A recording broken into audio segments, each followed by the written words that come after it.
Welcome to the second round of Book Sandwiched In. Thanks for coming.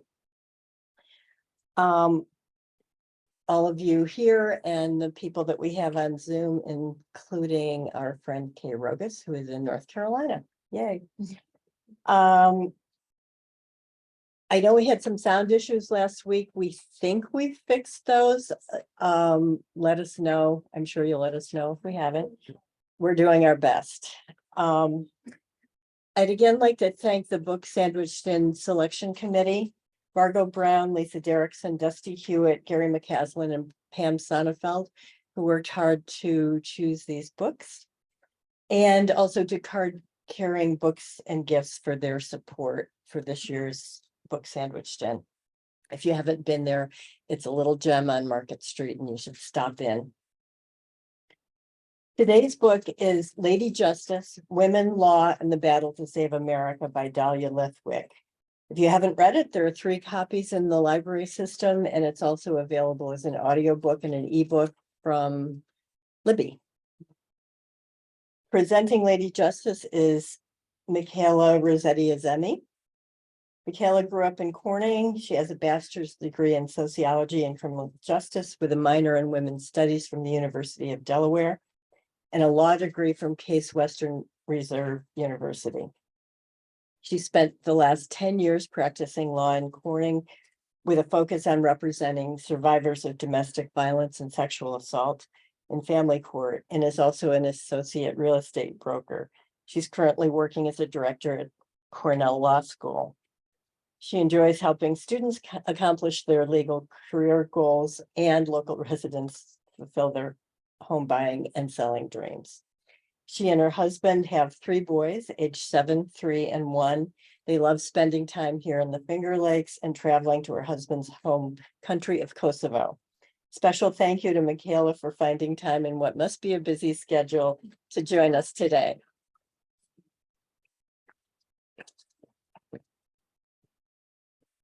Thank you so much. I'm so honored to be here to speak with you today about this book.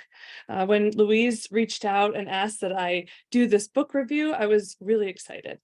I was eager to absorb the energy and the power that was so palpable from these valiant women warriors. At the same time, I have to be honest, I procrastinated for weeks, letting that bright pink cover stare at me boastfully from my nightstand.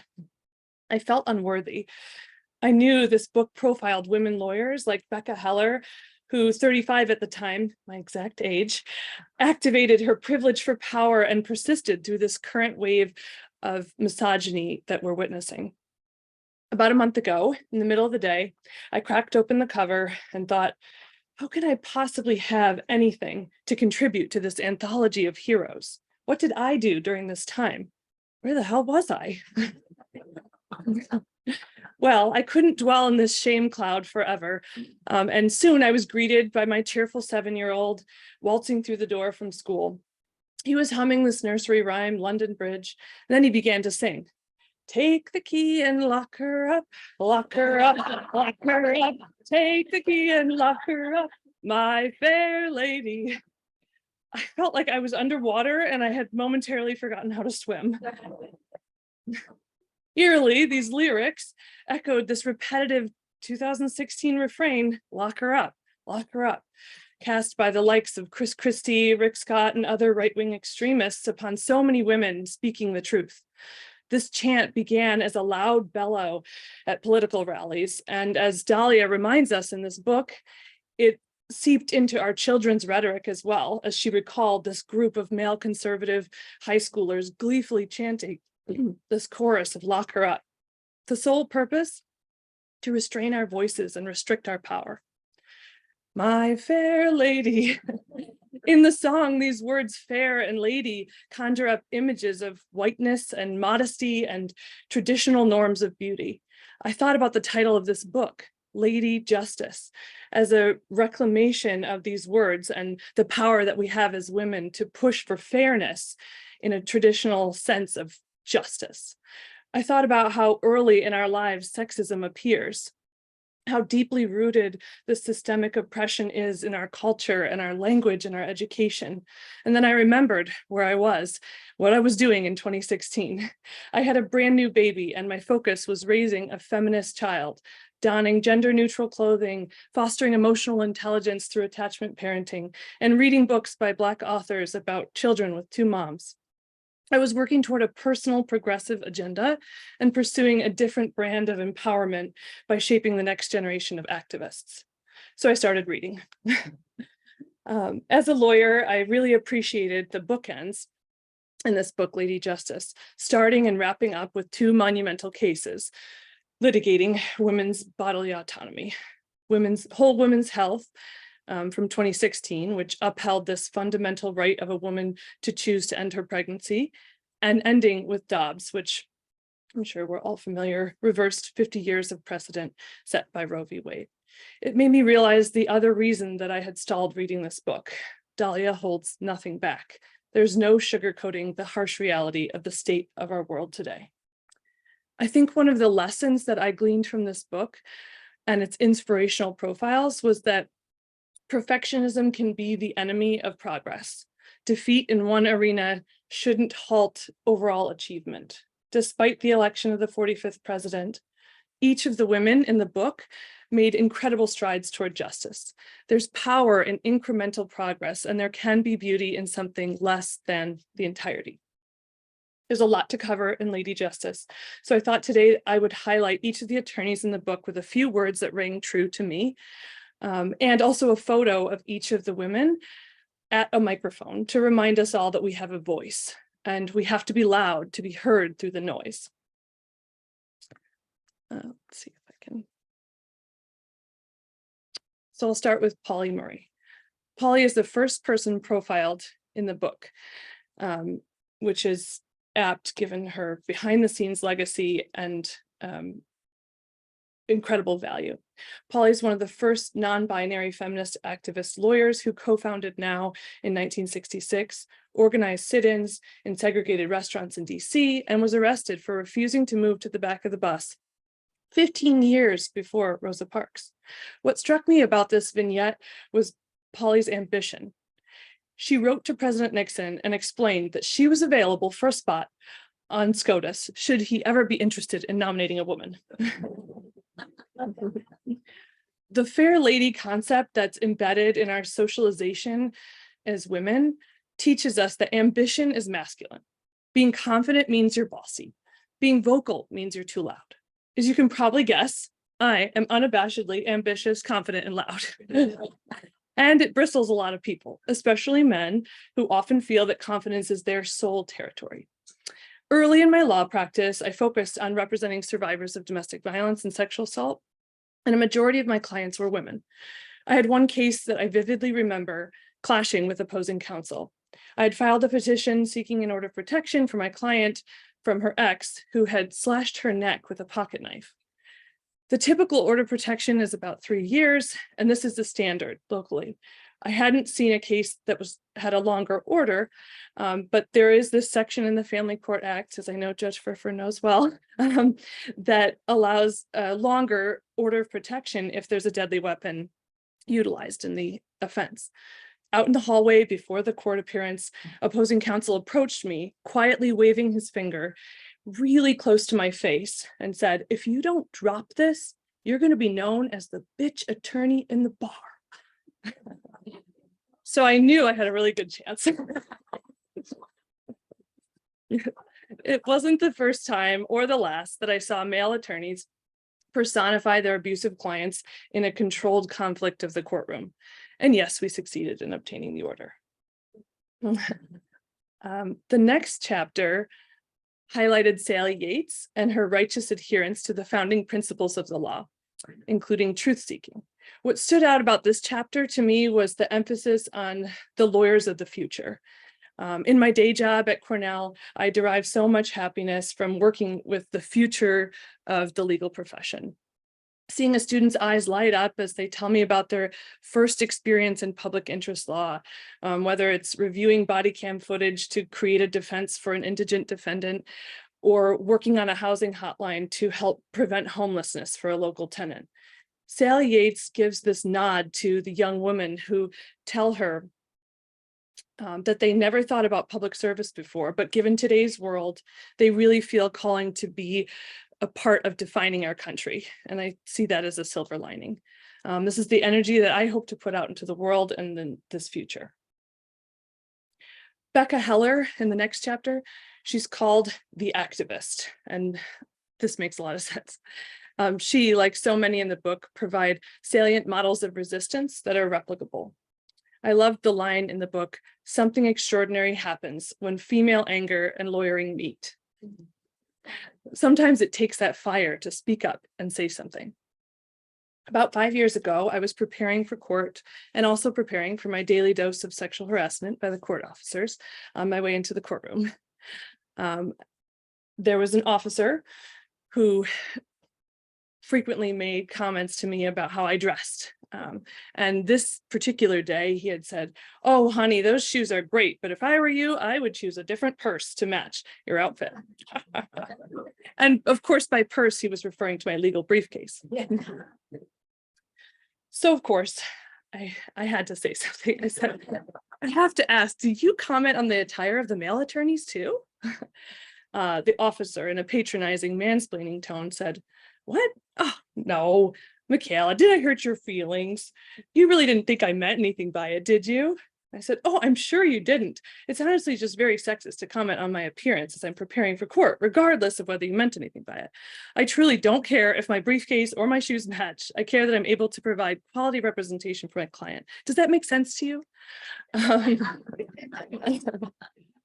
I was really angry about this incident, and I decided to say something. I thought a formal complaint really wouldn't go anywhere, and so I used social media to make my point, and it worked. I posted this dialogue on Facebook, and about 10 minutes later, I got a call from the judge in the courtroom with an apology and asking what we could do to rectify the situation. Of course, I had ideas. I explained this wasn't a one-time situation and it didn't just happen to me. I saw it happen in real time to other female attorneys. And as a result, I had a chance to talk to the chief of police and other stakeholders locally, and a new mandatory sexual harassment training was implemented. And I felt like this was an incremental step in the right direction. Social media is one tactic, but the next attorney used the courts to achieve progress. Robbie Kaplan had a monumental decision in Sines v. Keller that set precedent about the limits of free speech when it comes to speech that catalyzes racial violence.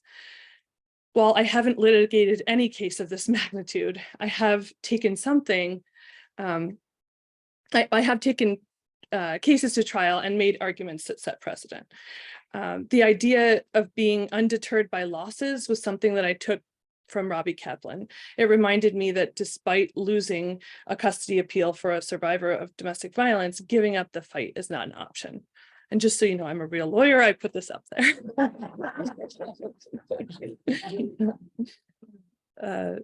With Brigitte Emiri, I narrowed in on the fact that she was fighting pretextual policies that had no purpose beyond terrorizing vulnerable pregnant people.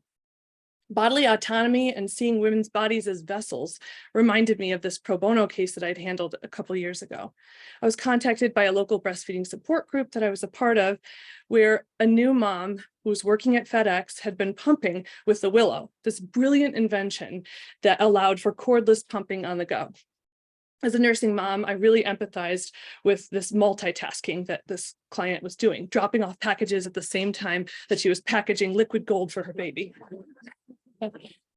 The company, however, was pulling her off of her shifts once they realized she was doing this, telling her she needed to use the pre-prescribed pumping room in the office at set times. While on its face, this seemed like an understandable policy, the company was effectively using a law that was meant to protect women's rights as a sword instead of a shield. They were removing her from her shifts and reducing her hours and effectively reducing her pay. I thought about the various approaches to handling this case, including filing a complaint with the Department of Labor, the Department of Human Rights, but I thought perhaps the power of optics and the media might be more persuasive in this situation. I had several heated calls with the lead counsel of FedEx in Memphis, and the last conversation that we had, I reminded her that I work in an Ivy League institution. I have many students who write op-eds for some big name newspapers. I cautioned that it would really be a shame if a story broke, captioned, "Mothers fed up with FedEx." The next conversation that we had was very different in tone, and my client was able to have all the accommodations that she requested, as well as a policy change that protected her ability to be on the shifts that she desired. The next attorney, Vanita Gupta, is referred to as an insider-outsider. She acknowledges that the law is fundamentally both the cause and the solution to women's equality battles in America. She sees institutions as avenues for fighting from the inside of a machine. Last year, about this time, I had the incredible privilege of attending a closed White House summit on housing for law school administrators. And I had a chance to hear Vanita speak directly to the group on Zoom regarding law school housing justice advocacy. Her dedication to civil rights and racial justice really rang true. And this is just a little picture of her from the Zoom. Couldn't figure out how to get the video clip in there. But, the chapter on the Kaczynski accusers and then the following chapter on her too were incredibly powerful. Spoiler alert for anyone who hasn't read the book, plug your ears. Dahlia speaks out against Kaczynski and her interactions with him directly in this autobiographical moment in the book. In an earlier chapter, Dahlia says, "Every woman in this book was derided for overreacting at some point." If that isn't the most relatable sentence, I don't know what is. Dahlia's fear of backlash, the professional career implications, the media attention restricted her voice and left her dealing with this in secret for years. It took others speaking out to give her permission and the courage to do the same. Women like Christine Blasey Ford and Anita Hill, they're heroes. The lesson here, I think, is that you never know when your bravery and your voice might give a voice to another.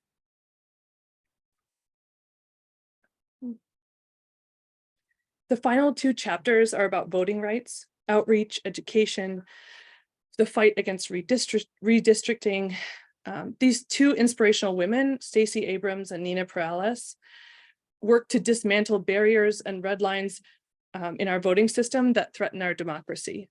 As a wife of an immigrant whose native language is not English and who only really has this right to vote as a derivative of another social and legal construct, marriage, I thought about the ways that our democratic system needs an overhaul. I think I am running short on time, so I will just end here with a note that we have to keep raising our voices. Like Dahlia points out, even if we're not represented in government or courts or the administration, we should continue to choose every day not to be silent or invisible. Thank you.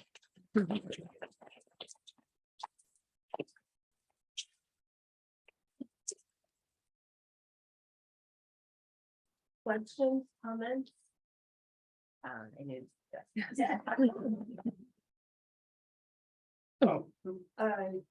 Okay, Marshall start, then we're gonna It was just you know, when you had Robbie Gavin up there, I looked at all these legal podcasts. I'm sure, you know, Dahlia Lithwick has Anarchist and which is great to listen to.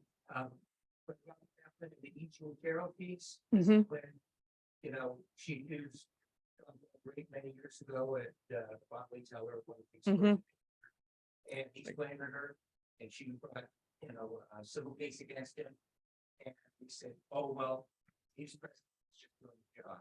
Of course, now that's at the second circuit court in D.C.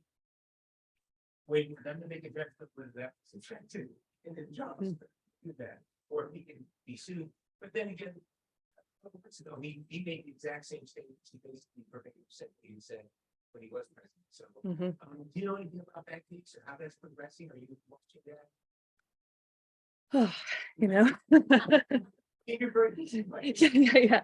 Are you referring to the case where Robbie in the book?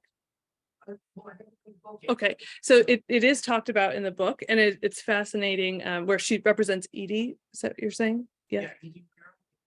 I'm wondering if it's the same one, but in the book it was fascinating because she had a lot of similarities with the individual. And Robbie Kaplan is a Jewish gay attorney who, is representing this other woman who's also in the same situation. And she had actually heard about her client's wife's situation from her spouse, who was her therapist. Yeah, it was kind of like an odd thing, but ended up being successful. I'm not following that particular case right now, but I will look it up. Because I think it's going to be one of the ways that Trump's made the pay for, lawless. Yeah. Okay. You have another question? Would you call Ruth Bader Ginsburg, with the Nobel, was a cause lawyer? Seemed to follow a certain path in her. Are these cause lawyers? I think in the beginning of the book, it talks about Justice Ginsburg as, this icon, and contrasts it with Pauli Murray, who is much less known. So I think as lawyers, all of us have some purpose that drives us to right. Certain causes obviously stand out more than others, but I think the chapter about Vanita Gupta talks about the intersection of multiple causes to really achieve justice. And actually there's a focus on not being siloed, that many mission-driven attorneys really focus on one thing. And Vanita Gupta tries to interweave those together for a stronger advocacy pitch. So I yeah. think, yes, the cause is justice and they focus in different areas, but Right. you're right, there too much focus leads you to not understand that these things are all intertwined. Right. Mhm. When you said that and you laws, you always have unintended consequences. Yeah. Which they're working against Mhm. the people that actually they're trying to help or something like that. Does that come out of this? In this book particularly, I'm not sure, but I do know what you're talking about. Sometimes there can be collateral consequences. For example, you're representing a defendant in criminal court and you're trying to negotiate a plea deal, and you end up unknowingly putting them in a position where what they settle for has immigration consequences, where they might be deported if they have a certain type of crime that they plead guilty to. So there are lots of initiatives in the legal education community to make sure that you're not just educated and up to speed on your particular area of law, for example, criminal defense, but you also understand the collateral consequences of the immigration consequences, for example, that might affect your client. So I think there's a lot more talk about making sure that you have the competence in different areas that might have those consequences like you brought up. So I think we're working toward it. Go ahead, Ken. I was just gonna say, it amazes me that in the year 2023, all the issues that are still prevalent of the repression of women and the situation of you're looked at as a woman lawyer versus you're looked at as a lawyer. And hearing the things that still go on, some of the cases that we're still fighting for, some of the cases that have been overturned and we need to still continue to fight for. It just, every day I said I get most of my exercise just by shaking my head. So excellent presentation of that. Just, I guess, as a woman, I say thank you for fighting the fight and continue on. Thank you. Sure. Anybody else?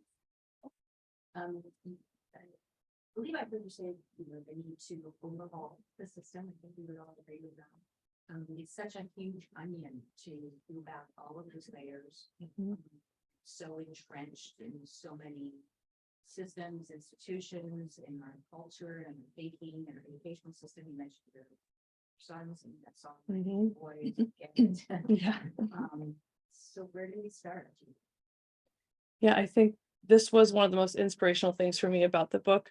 As a type A lawyer, I tend to think in maybe binary terms or striving for perfectionism. And when that doesn't happen, you can feel defeated. But I loved that this really showed that you can have this incremental progress and you have to start somewhere, right? So maybe that goes back to this point of having an issue that you care deeply and passionately about. And if you feel like you can make strides in that area because of your background in it, then that's where you join that particular cause. But at least I was inspired to try to think less in extremes and just start somewhere. I hope that helps. Yeah. For me, this book was challenging to read because I'm not like Mhm. the cases, but to read the legal aspects of it Mhm. was interesting. It wasn't a book you're gonna race through, Mhm. but I really appreciate Dahlia Lithwick. I've seen her on TV many times, and she's really a wonderful speaker. But she shared some information in a chapter about the Charlottesville, Mhm. I don't know what you call it, the protest, the counter protest where Heather Heyer was killed Mhm. by one of the extremists. And actually, it was interesting to me because Dahlia lives in Charlottesville. Right.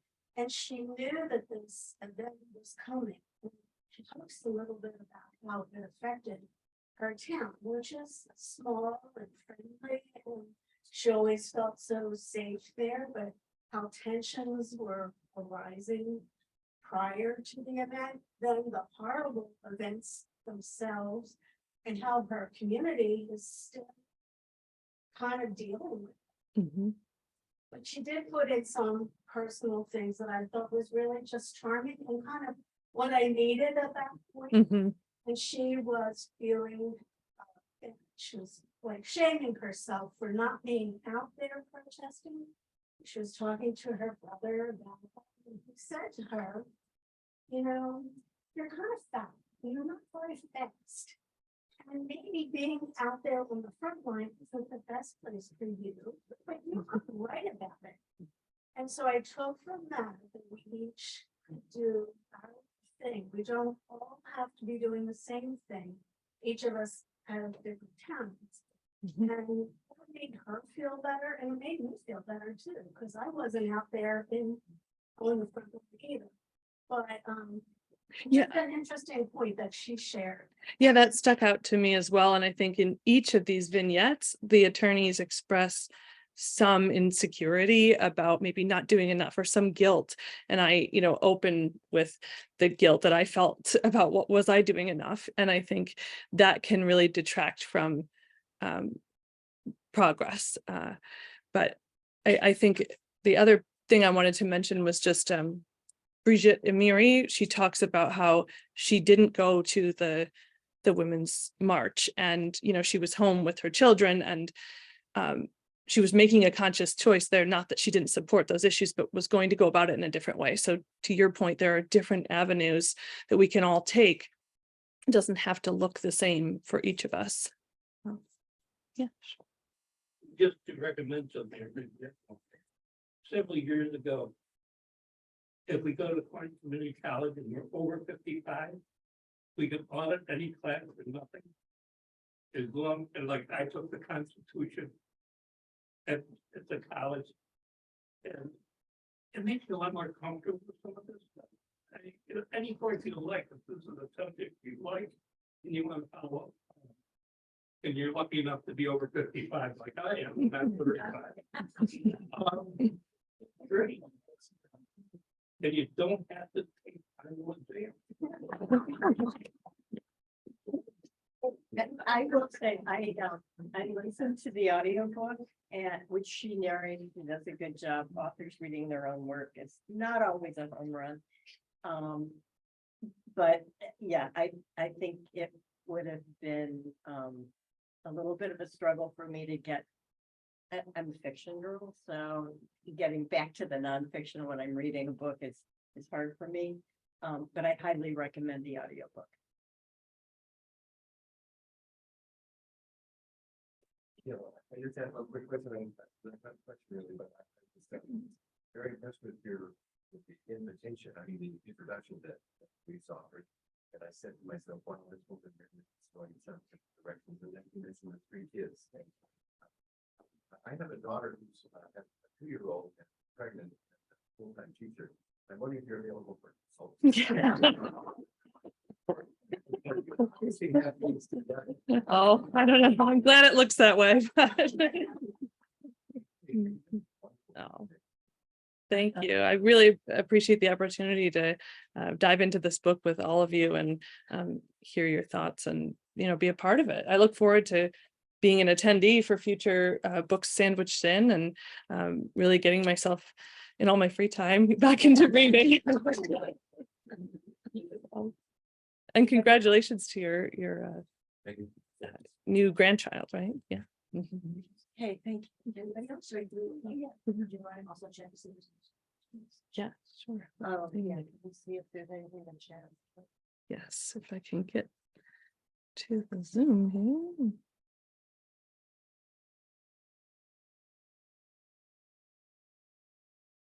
Oh no.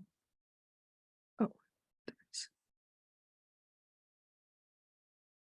I don't see any questions in the chat, but if anyone's on Zoom and has questions, I will check the chat.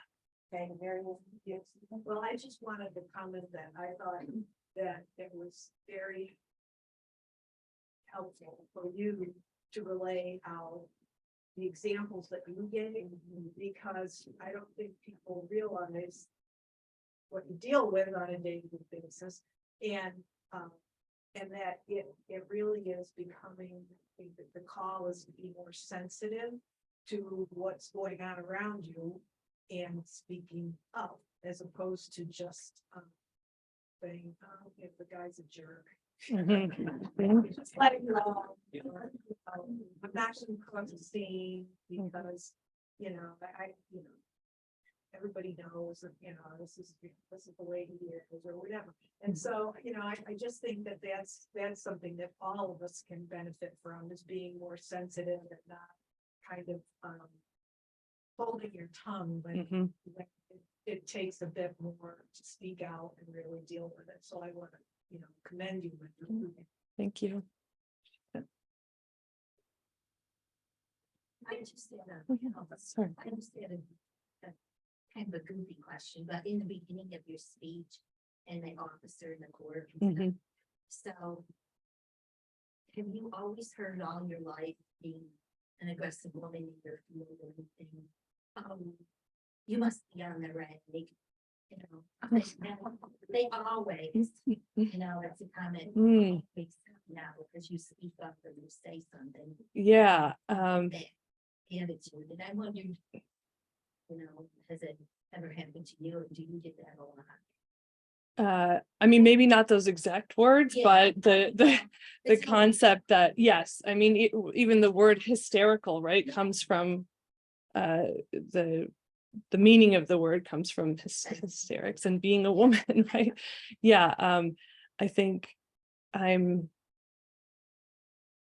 it's really important to things that are exclusively in the realm of being a female, for example. I'll use the example of breastfeeding, and because that's another bodily fluid, I guess, that I'm not embarrassed about. I think it's really important, at least on a personal level. I always am nursing my baby in public without covering, because there's no shame in it. And I think, not because I want to be on display, but I know that empowers other women to not have any shame about that. Not saying that that's right for everyone, but at least when I am, at the coffee shop and holding my baby and having a conversation while I'm nursing, I know that it gives women the confidence to be themselves and not feel that there's anything shameful about your body, whether that's having your period or being a nursing mom. It's important to not let those things which have maybe been seen as shameful just by nature of being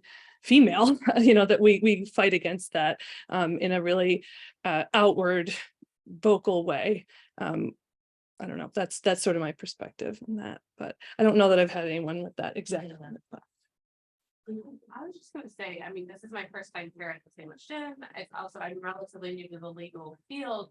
But I think one of the most important things that you all are doing is learning about this. By just even reading the book, attending this presentation, like that's one of the things that, even if we're not on the front lines, like doing the work to learn about what's going on and educating yourselves around these things is a step, I think, toward change. And I also like especially applaud people who aren't in the workforce day to day, where a lot of that naturally happens, like it, to use your time to read this book and think about it and to have critical conversations is really awesome. And I'm excited to be here. It's a great point.